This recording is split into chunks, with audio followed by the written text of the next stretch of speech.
दान मिला है, वह उसे परमेश्वर के नाना प्रकार के अनुग्रह के भले भले भंडारों के समान एक दूसरे की सेवा में लगाए। यहाँ पर पतरस का पत्री में लिखता है कि सब बातों का अंत तुरंत होने वाला है। संसार में जितने भी वस्तुओं को हम देखते हैं, संसार में जितने भी जो परमेश्वर ने बनाए हुए सृष्टि को हम देखते हैं, वचन कहता है कि उन सब बातों का अंत तुरंत होने वाला है। संसार में ऐसा कोई भी चीज नहीं है, कोई भी ऐसा वस्तु नहीं है जो हमेशा बना रहे, कभी खत्म ना हो।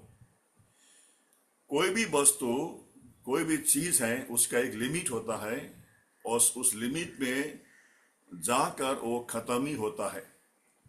ऐसा मनुष्य का जीवन, हम जन्म से लेकर एक सीमित, हमारा परमेश्वर ने हमारे आपके हर एक के आयु को, हर एक के दिन को नियुक्त किया गया है और उसी जो नियुक्त किए हुए दिन को हमारे जीवन को अंत होता है। जिस तरह हमारे जीवन का शुरू से उसका अंत का एक निश्चित एक ठहराया गया है, उसी तरह संसार के हर एक वस्तुओं को जो हम देखते हैं उसका अंत एक दिन होने वाला है, वचन कहता है। संसार में ऐसा कोई भी वस्तु नहीं। मान लीजिए कि एक ट्रेन का रूट है, बम्बई से लेकर नॉर्थ ईस्ट असम तक जाएगा। वो ट्रेन हमेशा चलता नहीं रहेगा। वो ट्रेन का कहीं ना कहीं जाके उसका डेस्टिनेशन है, उसका एक गंतव्य है, वहां पर उसको रुकना ही रुकना है। कोई भी ट्रेन निरंतर चलता नहीं रहेगा।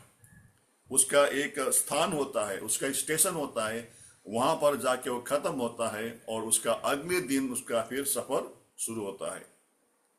उसी तरह एरोप्लेन का भी देखिए, वो जहाज जो आकाश में उड़ता है वो कंटिन्यू उड़ता नहीं रहेगा। वो उसका भी एक स्थान रहता है जहां उसको जाके उसकी यात्रा को खत्म होता है और अगले दिन अगले पल फिर वो दूसरा यात्रा को शुरू करता है। उसी तरह बाइबल का वचन यहाँ पर कहता है कि जो भी संसार में हम वस्तुओं को देखते हैं, परमेश्वर ने जो सिरजा है, वो कहता है कि सब बातों का अंत वो भी तुरंत होने वाला है। क्योंकि परमेश्वर के नजर में, परमेश्वर का दृष्टि में 1,000 साल एक दिन के बराबर है। इसको हमको समझना है। परमेश्वर का दृष्टि में, परमेश्वर का नजर में 1,000 साल एक दिन के बराबर है और एक दिन 1,000 साल के बराबर है। तो हमारे लिए बहुत ही, है ना, लंबा होगा। अरे कितना साल, ऐसा हम सोचते होंगे, लेकिन परमेश्वर का दृष्टि में ये कुछ भी नहीं है। 1,000 साल ऐसा लगता है कि उनके दृष्टि में पल भर में बीत गया वो। तो यहाँ पर आज हमारे लिए चेतावनी है, हमारे लिए शिक्षा है कि सब बातों का अंत तुरंत होने वाला है। संसार में जितने भी वस्तुओं को हम देखते हैं प्रियो, जो परमेश्वर ने बनाया है, सृष्टि की हर एक बातों को हम देखते हैं, चाहे वो पहाड़ हो, चाहे हिमाल हो, चाहे समुद्र हो, चाहे झाड़ जंगल, झरना, नदी नाले, जितनी भी वस्तुओं को हम देखते हैं, इसका कहीं ना कहीं एक अंत है और वो अंत तुरंत होने वाला है। इसलिए हमारे आपके जीवन में प्रयोग जो भी हमारे पास है, हमें को कभी भी इस बात को हमको नहीं समझना है कि ये सारे वस्तु मेरे ही हैं। हमारा धन, हमारा संपत्ति, हमारा जायदाद, हमारा मान सम्मान आदर जो भी है प्रियो, वो सब क्या है, एक परमानेंट नहीं है। वो ये क्या है, वो एक तत्कालीन के लिए, हमारे आपके लिए क्षण भर के लिए है। इसलिए यहाँ पर कुछ बातें हैं। पतरस कहता है कि ये सब बातों को हमको समझते हुए हमें क्या करना है। जो भी संसार में मेरे पास है वो मेरे पास हमेशा रहने वाला नहीं है, वो एक दिन खत्म होगा। संसार में देखिए, हमारे पास जितने भी संपत्ति क्यों ना हो, हमारे पास दौलत क्यों ना हो प्रियो, उसका हमारे पास हमेशा रहने वाला नहीं है।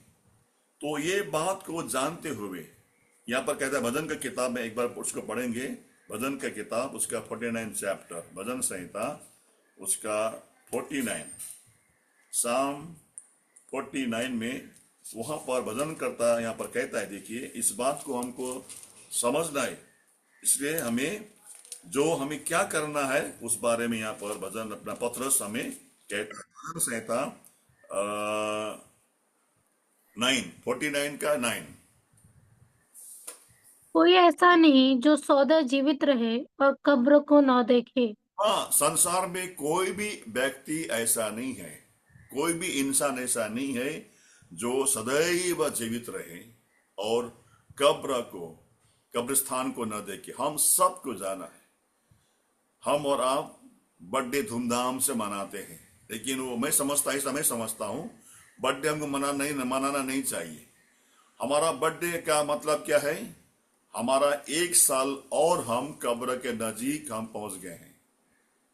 इसीलिए कोई भी ऐसा नहीं जो सदैव जीवित रहे और कब्र को न देखे, कोई भी नहीं संसार के अंदर।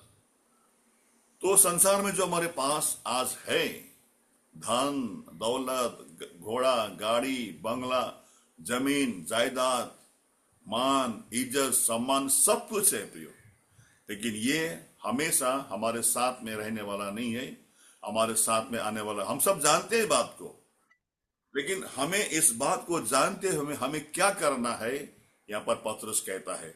कुछ बातें हैं यहाँ पर, 1 2 3 4 5 या 6 बातों को हमको करने को पत्रस कहता है। वो क्या है उसको हम पढ़ेंगे। पहला पत्रस 4 अध्याय उसका 7 पद पढ़ेंगे। पहला, सब बातों का अंत तुरंत होने वाला है, इसलिए संयमी होकर पहला प्रार्थना बात के हमको लिए क्या होना सचेत है? रहें। संयमी होकर रहना है। संयमी क्या है मालूम है? संयमी हम के होकर, संयमी में कई बात को हम यहाँ पर इसमें आते हैं। संयमी मतलब क्या है? सहनशीलता।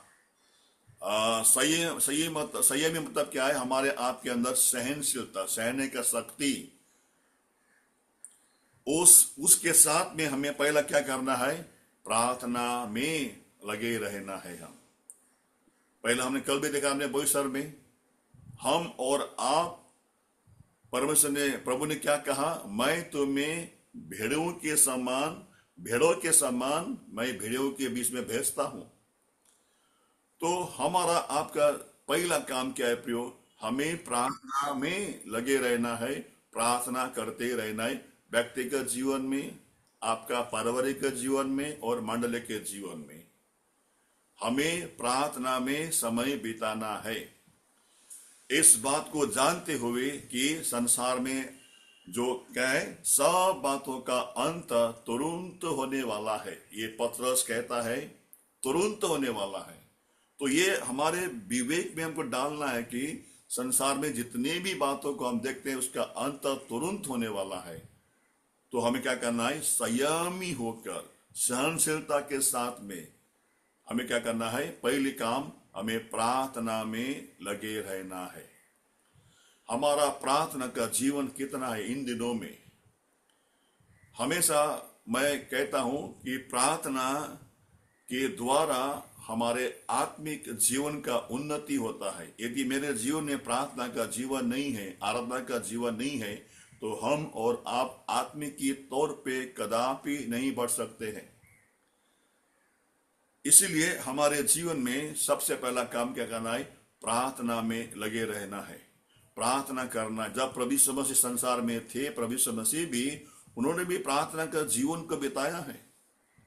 और कोई भी काम करने से पहले प्रभु यीशु मसीह प्रार्थना करता था। आपको मालूम है, प्रभु यीशु मसीह ने अपने 12 चेले चुनने के लिए भी पूरी रात प्रार्थना किया। प्रभु यीशु मसीह ने अपना 12 चेला चुनने से पहले पूरी रात प्रार्थना। क्यों प्रार्थना किया? कि प्रभु को मालूम है उन 12 चेले में एक चेला मुझे धोखा देने वाला है, मुझे पकड़ाने वाला है। प्रभु को, यीशु मसीह को मालूम था, फिर भी उनको चुना। कैसे चुना? रात भर पिता से बात किया प्रभु यीशु मसीह ने, और सवेरे उठ के उन्होंने 12 चेले को चुना अपने साथ में लाने के लिए, और साथ में उसको यहूदा इस्करियोती के प्रभु ने क्या किया? चुन लिया। तो प्रियो, प्रार्थना हमारे जीवन में जरूरी है। कोई भी काम करने से पहले, कोई भी काम करने से पहले, जैसा कि हमने कल हमारे भाई संतराम ने कल नया रूम भाड़े पे लिया तो हमने वहां प्रार्थना किया। क्यों प्रार्थना किया? कोई भी काम हम प्रार्थना के द्वारा हम शुरुआत करते हैं। इसलिए पहली बात, संयमी होकर हमें प्रार्थना में समय बिताना है। जितना समय हमको मिलता है प्रियो, घर का काम करके, नौकरी करके, बिजनेस करके, जो भी हमको समय मिलता है, हमारे समय को प्रार्थना में बिताना चाहिए। पहली बात। क्यों? क्योंकि सब बातों का अंत तुरंत होने वाला है। तुरंत, इस बात को ध्यान दीजिए, सब बातों का अंत तुरंत होने वाला है। ये कभी भी हो सकता है, ये कभी भी हमारे आपके सामने आफत आ सकता है। तो हमें क्या करना है? संयमी होकर, जो प्रभु ने कहा वो पूरा होने वाला है। आकाश और पृथ्वी टल जाएगा, लेकिन मेरा वचन, प्रभु कहता है, कभी नहीं टलेगा। तो इस बात का विश्वास करते हुए कि संसार में जो भी वस्तुएं हैं उसका अंत तुरंत होने वाला है, हमें प्रार्थना में समय बिताना जरूरी है। किसके साथ में? वो संयमी के साथ में, सहनशीलता के साथ में, धीरज के साथ में, प्रभु के वचन पर विश्वास करते हुए, शंका न करते हुए। पहला काम, हमें प्रार्थना में समय बिताना है। दूसरा काम, वचन 8 पद, 8 वचन। सबसे श्रेष्ठ बात यह है कि एक दूसरे से अधिक प्रेम रखो। सबसे श्रेष्ठ बात क्या है? दूसरा काम क्या है? एक दूसरे से प्रेम करना है। हम कितना प्रेम करते हैं? मैं बार बार कहता हूं प्रियो, एक दूसरे का निंदा करने के बजाय, एक दूसरे का बात करने के बजाय, एक दूसरे का दोष निकालने के बजाय, एक दूसरे का कानाफूसी करने के बजाय, वचन कहता है एक दूसरे से क्या करो? प्रेम करो। क्या आज हम प्रेम कर रहे हैं एक दूसरे को? प्रेम क्यों करना है? क्या कहता है? आगे बढ़ बेटा, उसी को आगे बढ़।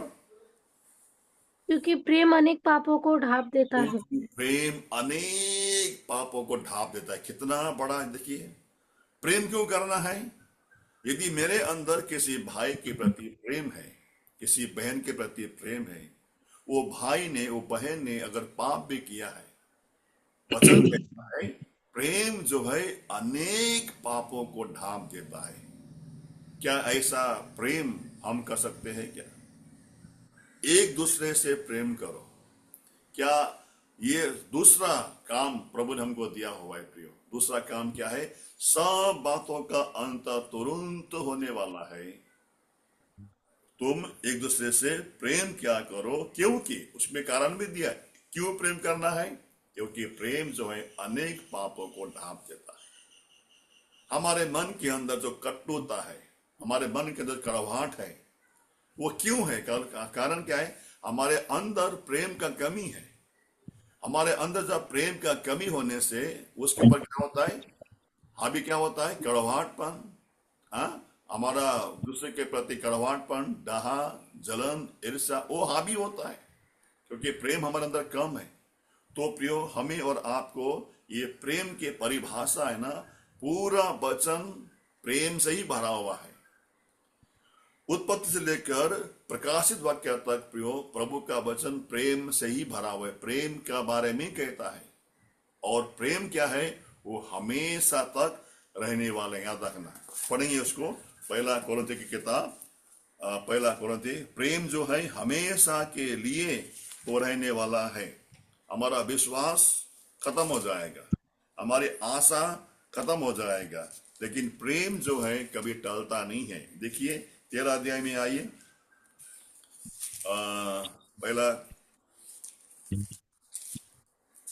पहला कोरिन्थी की किताब 13 अध्याय में, वहां पर लिखा हुआ है प्रेम कभी टलता नहीं है। प्रेम हमेशा क्या करता है? वो बना रहता है। देखिए 13 अध्याय 13 वचन। पर अब विश्वास, आशा, प्रेम ये तीनों स्थायी है, पर इन में सबसे बड़ा प्रेम है। सबसे बड़ा क्या है? प्रेम है। विश्वास है आपका, ठीक है। आशा, ठीक है। विश्वास क्या है? हमारा प्रभु यीशु पर हम विश्वास करते हैं। आशा क्या है? हमारा प्रभु यीशु से आने वाला है। वो सब है। विश्वास, जब हम प्रभु को मिलेंगे विश्वास खत्म। जब हम प्रभु यीशु मसीह को मिलेंगे हमारा आशा खत्म। मगर प्रेम क्या है? हमेशा बना रहता है। सबसे बड़ा प्रेम है प्रियो। हम हमारे कितने को हम प्रेम करते हैं, हम कैसा प्रेम करते हैं प्रिय भाई। हमारा जीवन को ये दूसरा काम पतरस कहता है, तुम एक दूसरे से क्या करना है, हमें प्रेम करना है। और प्रेम का परिभाषा इसलिए है क्योंकि परमेश्वर प्रेम है और हमें प्रेम करना है, और ये प्रभु की आज्ञा है प्रियो। हमें प्रेम करना ही करना है। अगर आपको लगता है कि नहीं नहीं, वो भाई से मैं प्रेम नहीं करूंगा, मुझे पसंद नहीं है, वो नहीं हो सकता है। अगर आपके मन में ऐसा है, वो भाई को मैं प्रेम नहीं कर सकता हूं, मैं वो बहन को मैं प्रेम नहीं कर सकता हूं मैं, क्योंकि मुझे पसंद नहीं है, ये अगर आपके मन के अंदर है तो आप गलत है। आपको प्रेम करना ही करना। क्यों करना है? कि प्रभु की आज्ञा है ये। अगर आप उस भाई को जो आपको पसंद नहीं करते, उसका कुछ व्यवहार होगा या कुछ बातें होगा आपको पसंद नहीं है, और उसको आप प्रेम नहीं करते, तो मगर इसका मतलब क्या है? आप प्रभु की आज्ञा को नहीं मानते हैं।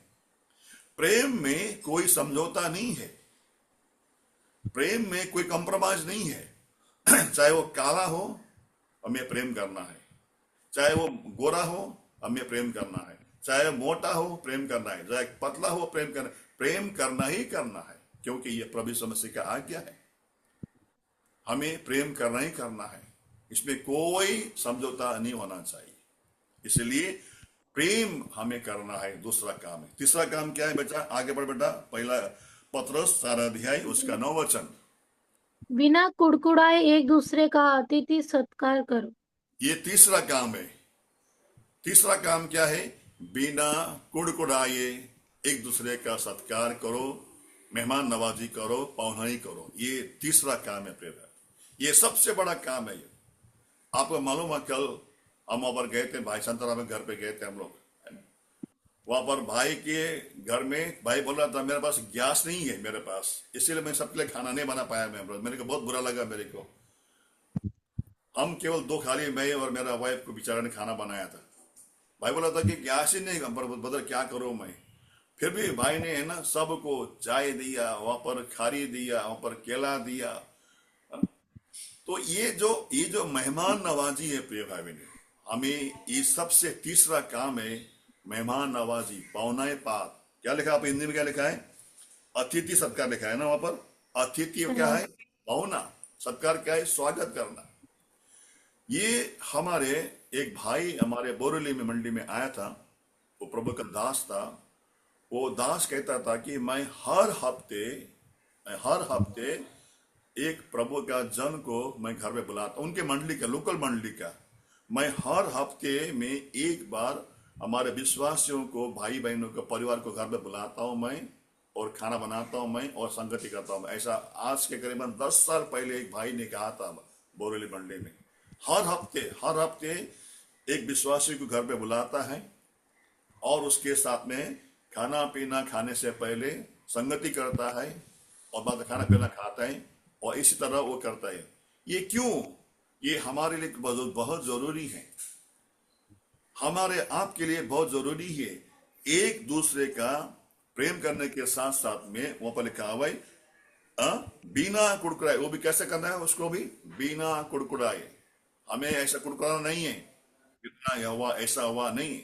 जो भी सेवकाई हम बिना कुड़कुड़ाए करते हैं, छोटा भी हो, उसमें क्या होता है? आशीष होता है। प्रभु ने कहा, क्या कहा प्रभु ने? जो कोई मेरे दास को मेरा चेला जानकर एक गिलास ठंडा पानी पिलाता है, उसको इनाम दूंगा मैं। प्रियो, हमारे ये अतिथि सत्कार हमको क्यों करना है? वचन कहते, देखिए इब्रानी की किताब 13 अध्याय में आइए। इब्रानी की किताब 13 अध्याय में हमें और आपको अतिथि सत्कार या पौनाई या मेहमान नवाजी हमें क्यों करना है? क्यों कर? उसका भी कारण है भी। ऐसा नहीं बोलते वचन, उसका भी एक कारण है। 13 अध्याय और वचन हम पढ़ेंगे उसको। 13 अध्याय द्विपद। अतिथि सत्कार करना न भूलना, ध्यान से पढ़ना वहां क्योंकि पर। अतिथि सत्कार करना नहीं भूलना। पढ़। अतिथि सत्कार करना न भूलना, क्योंकि इसके द्वारा कुछ लोगों ने अनजाने में स्वर्गदूतों का आदर सत्कार किया है। ना बड़ा देखिए आदर है। अतिथि सत्कार करना नहीं भूलना, क्योंकि कभी कभी अतिथि के साथ में प्रभु का दूत भी घर पे आता है। देखिए, ये कभी आपने अनुभव किया आपने, जब कोई घर पे आप प्रभु के दासों को बुलाते हो या प्रभु के जन को बुलाते हो, उसकी पौनाई करने के लिए, सेवा करने के लिए पियो, प्रभु इस मसीह का वचन कहता है कि उस अतिथि के साथ में परमेश्वर अपने दूत को भेजता है, और अनजाने में कहीं ना कहीं हम अतिथि सत्कार करने के द्वारा परमेश्वर का दूत का भी हम सेवा करते हैं। कितना बड़ा धन्यता है प्रिय भाई बहन। मतलब क्या है? अतिथि के साथ में कौन आता है? प्रभु भी घर में आता है। अतिथि के साथ में कौन आता है? प्रभु का उपस्थिति हमारे घर के अंदर आता है प्रिय भाई। इसलिए तीसरा काम है, हमें क्या करना है? अतिथि सत्कार करना हमको करना है। इसीलिए चौथा काम क्या है? आगे बढ़ेंगे, बढ़ बेटा आगे बढ़। चौथा काम क्या है 4 अध्याय का? जिसको जो वरदान मिला है वो उसे परमेश्वर के नाना प्रकार के अनुग्रह के भले भंडारियों के समान एक दूसरे की सेवा में ये लगाए। चौथा काम है प्रियो, ये बड़ा काम है। क्यों करना है ये? क्योंकि सब बातों का अंत तुरंत होने वाला है। पहला क्या करना है? सचेत होकर, संयमी होकर प्रार्थना करना है। दूसरा क्या करना है? एक दूसरे को प्रेम करना है। तीसरा क्या करना है? अतिथि सत्कार करना है, पौनाई करना है, मेहमान नवाजी करना है। और चौथा क्या करना है? चौथा करना है, जो दान प्रभु ने आपको दिया है, वो दान को प्रभु के घर में, प्रभु के काम में हमको इस्तेमाल करना है, प्रभु की सेवा में। ये चौथी बात बहुत ही महत्वपूर्ण है। जो दान प्रभु ने आपको दिया है, जो गिफ्ट प्रभु ने आपको दिया है, उसके द्वारा परमेश्वर का सेवा हमको करना है। क्यों करना है? 2 कारण है प्रिय भाई। जो दान प्रभु ने हमको दिया है, चाहे कोई भी हो, चाहे आपको बाइबल पढ़ने का दान हो, प्रार्थना करने का दान हो, आपको आराधना करने का दान हो, या सेवकाई करने का दान हो, प्रभु के घर में झाड़ू मारने का भी दान है, वो भी याद रखना, वो भी दान है। चाहे झाड़ू मारना हो, चाहे टॉयलेट साफ करना हो, कोई भी काम हो, प्रभु के घर में जो दान हमको प्रभु ने दिया है, उसके द्वारा हम प्रभु के घर में सेवा करना है। फिर क्या ऐसा हम कर रहे हैं? क्यों करना है? क्योंकि सब बातों का अंत तुरंत होने वाला है। ये बात को जानना, ये बात कभी नहीं भूलना। पहला पतरस 4 अध्याय 7 को कभी नहीं भूलना। सब बातों का अंत तुरंत होने वाला है। हमें 4 काम करना है। पहला प्रार्थना, दूसरा प्रेम, तीसरा अतिथि सत्कार, चौथा जो दान प्रभु ने हमको दिया है, उस दान के द्वारा प्रभु का सेवा करना है। क्यों करना है? 2 कारण है। 2 कारण है, बताऊंगा आपको मैं। पहला पढ़ेंगे, पहला कोरिन्थियों की किताब 14 अध्याय 12 वचन। हमें और आपको वो दान के द्वारा प्रभु की सेवा क्यों करना है? पहला कोरिन्थी 14 अध्याय उसका 12 वचन।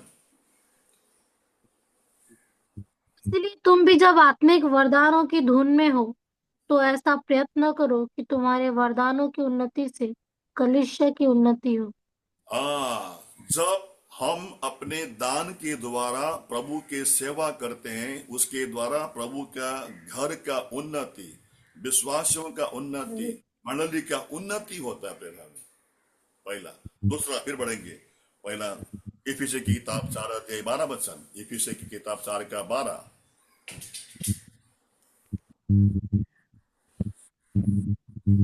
जिससे पवित्र लोग सिद्ध हो जाए और सेवा का काम किया जाए और मसीह की देह उन्नति पाए। यो कितना बड़ा है ना हमारे लिए, आपका धन्यता है। जो दान प्रभु ने हमको दिया है प्रियो, वो दान को इस्तेमाल करके हम जब प्रभु के घर में सेवा करते हैं, उसके द्वारा प्रभु का मंडली का उन्नति, और मसीह का देह क्या है? मंडली है। वो मसीह का देह का उन्नति होता है। मंडली में नया नया आत्मा आता है, मंडली में नया नया परिवार आता है। मैं हमेशा, आपने सुना होगा, मैं प्रार्थना करता हूँ, परमेश्वर ने पाल घर के मंडली में हर साल नया आत्मा को लेके आता है। हम नहीं लाते आत्मा। आत्मा को कौन लाता है? प्रभु लेके आता है। फिर कैसे लेके आता है? हमारा आपका सेवकाई के द्वारा। हमारे आपके प्रेम के द्वारा, हमारे आपस में प्रेम के द्वारा परमेश्वर क्या करता है? आत्मा को लेके आता है। इसलिए 4 काम क्यों करना है? क्योंकि सब बातों का अंत तुरंत होने वाला है। इसको कभी नहीं भूलना प्रिय, सब बातों का अंत तुरंत होने वाला है। इसलिए 4 काम करना है। पहला काम क्या है? सीखा? पहला काम क्या है? संयमी होकर प्रार्थना करना, प्रार्थना करना। दूसरा काम क्या है? प्रेम करना, प्रेम करना। तीसरा काम क्या है? अतिथि सत्कार करना, प्यार करना। चौथा काम क्या है? और जो जो वरदान परमेश्वर प्रभु ने दिए, दिया है उसके द्वारा प्रभु की सेवा करना। प्रभु हमको सहायता कराइए, हम प्रार्थना करेंगे। हमारे प्रेमी, अनुग्रहकारी, अति विश्वास योग्य, सामर्थ्य प्रभु जी, आपको धन्यवाद देते हैं। एक बार फिर आपने हमें सुंदर मौका दिया आपके चरणों में प्रभु जी आने के लिए और वचन की संगति करने के लिए। प्रभु जी आपने सहायता किया। प्रभु जी आपको धन्यवाद देते हैं। आपका वचन पहला पत्रस 4 अध्याय 7, 8, 9 और 10 पद के लिए प्रभु जी, सब बातों का अंत तुरंत होने वाला है। और आपने हमें कहा कि 4 काम हमको करना है। पहला काम संयमी होकर हमें प्रार्थना करना है। दूसरा काम प्रेम करना है, एक दूसरे को प्रेम करना है। तीसरा अतिथि सत्कार करना है प्रभु। और चौथा जो दान आपने हमें दिया है उसके द्वारा प्रभु की सेवा करना है प्रभु जी। ओ दयालु परमेश्वर पिता, हमें सहायता करें। पहली बात, हमको ये जानने का एहसास दीजिए कि संसार में जो कुछ भी है उसका अंत तुरंत होने वाला है। कोई भी चीज परमानेंट नहीं है प्रभु जी। हम इसलिए प्यारा पिता परमेश्वर, हमारे जीवन के अस्तित्व को समझते हुए प्रभु आपके घर में आपकी सेवा करते हुए प्रभु जी हमें आगे बढ़ने के लिए प्रभु आप हमें सहायता करें प्रभु जी। एक बार फिर प्रभु जी आपको धन्यवाद दें। जितने भाई बहन को आपने जुटने में सहायता किया, समर्पण के साथ में प्रभु जी सबको आशीष कीजिए प्रभु जी। हर एक के घर की कमी घटी को पूरा करे प्रभु जी। खास करके हमारी प्रार्थना करते इन दिनों में जो लड़ाई के द्वारा जो मुश्किलात हमारे सामने खड़ा प्रभु जी हैं, खास हमारे भाई संतराम रामदान के लिए प्रभु जी पिता परमेश्वर, उनका जो एलपीजी गैस का न मिलने से उनका दुकान बंद होगा प्रभु जी। आपके दया को प्रभु चाहते हैं प्रभु जी, सहायता करें। ऐसे ही और भी ऐसे कई प्रकार के हमारे भाई लोग मुसीबत में हैं, समस्या में पिता, उन सब को सहायता करें। हमारा भाई एडिसन बेन ब्लेसी जो इस वक्त सऊदी में प्रभु जी हैं पिता, पर हमारा भाई इमानुएल बेन नौमी दुबई में प्रभु जी हैं।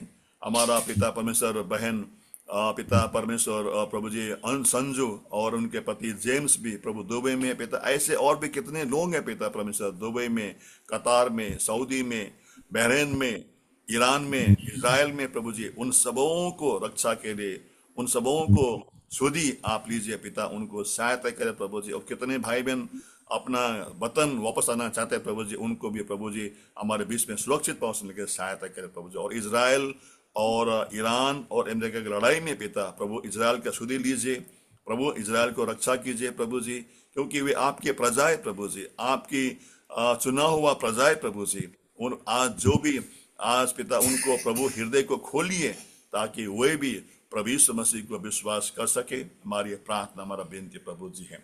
एक बार फिर हमारा बहन अनिता वाघबारे का नाती के लिए हमारी प्रार्थना करते प्रभु जी। उनका जो ऑपरेशन होना है पिता, छोटा सा बच्चा प्रभु जी पिता, उन पर दया कीजिए प्रभु जी, अनुग्रह दे पिता प्रभु, ताकि प्रभु छोटे बालक को सुधी लीजिए, डॉक्टर को बुद्धि ज्ञान दीजिए प्रभु जी, आप उनको सहायता करें प्रभु जी। हमारा भाई पूर्णकांत बोरा के लिए प्रभु जी, उनका आज पेस मेकर बैठाना है प्रभु, सर्जरी है प्रभु जी है, डॉक्टर को बुद्धि ज्ञान दीजिए प्रभु जी। हमारा बहन लता को पिता खास करके उनको हिम्मत और बल दीजिए, अकेले प्रभु जी हैं पिता, उनके साथ में आप रहिए। हमारी प्रार्थना, हमारा बेनती, उनका जो बेटी भी पिता यूके में प्रभु जी पिता, उनके साथ में भी प्रभु आप रहे। हमारा भाई कत्ल के लिए प्रभु जी जो जनरल वार्ड पर शिफ्ट करने में प्रभु सहायता किया, हमारे भाई के साथ रहिए।